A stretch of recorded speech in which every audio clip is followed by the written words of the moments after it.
প্রায় 10-12 বছর আগে একটা বই আমার হাতে আসছিল। বইটার নাম তোমাকে ভালোবাসি হে নবী।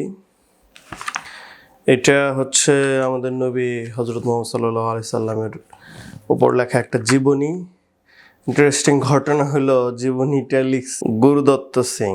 উনি সম্ভবত লাহোরের লোক। উনি লিখছিলেন উর্দুতে। মূল বইটার নাম ছিল রাসূলে আরবি। বইটা অনুবাদ করছেন আবু তাহের মেজবা। গুরুদত্ত সিং হিন্দু ছিলেন, শিখও হইতে পারেন।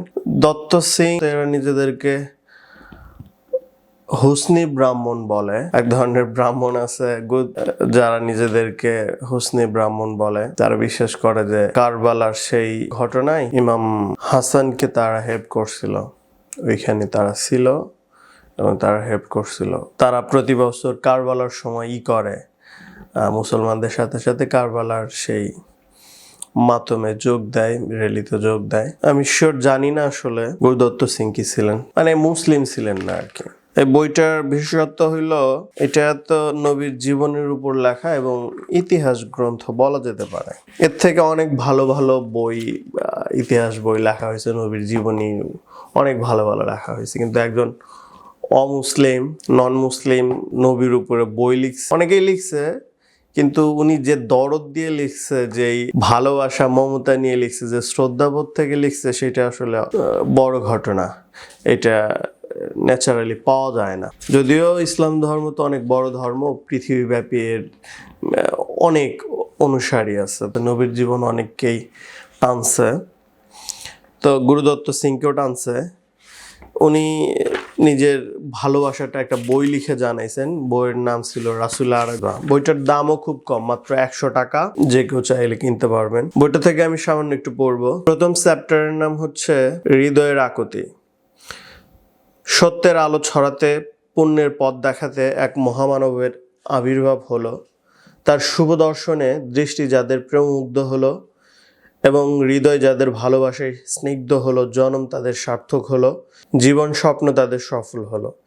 এ পরশমণির সৌভাগ্য যারা লাভ করলো, খাঁটির সোনার চেয়ে খাঁটি তারা হলো। এ স্বর্গপুষ্পের সান্নিধ্য সৌরভ যারা পেল, বিশ্ববাগানে তারা গোলাপের খুশবু ছড়ালো।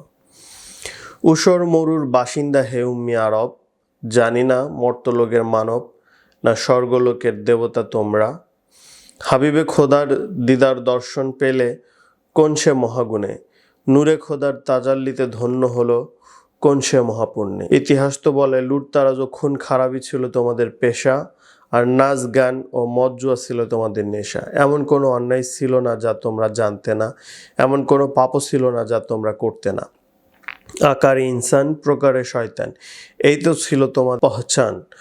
অথচ সারা বিশ্বে আজ তোমাদের ওই জয়গান, তোমাদের ওই শওকত শান। বলো না কোন সে প্রতিভা সুপ্ত ছিল তোমাদের মাঝে, কোন সে অমৃত জলের সন্ধান ছিল তোমাদের কাছে, যার ফলে তোমাদের জীবনে হলো নবপ্রাণের সঞ্চার এবং চরিত্রে এলো এমন মহাবিপ। সময়ের মুহূর্ত ব্যবধানে রাহজান থেকে হয়ে গেলে রাহবার। কাফেলা লুণ্ঠনকারী এই তোমাদের কাছে বিভ্রান্ত মানব কাফেলা পথের দিশা পেল, মুক্তির মহাসড়কে পথ চলা শিখলো, মহাবিশ্বের মহাবিশ্বয় যে হার মানে তোমাদের কাছে। বইটার বিশেষত্ব হলো এটার সাহিত্য গুণে সমৃদ্ধ। ছোটবেলায় যখন পড়ছিলাম, ছোট বলতে তখন টিনেজার, সেই সময় বইটা খুব নাড়া দিই। বছরখানেক আগে আবার কিনছি, হারায় ফেলছিলাম।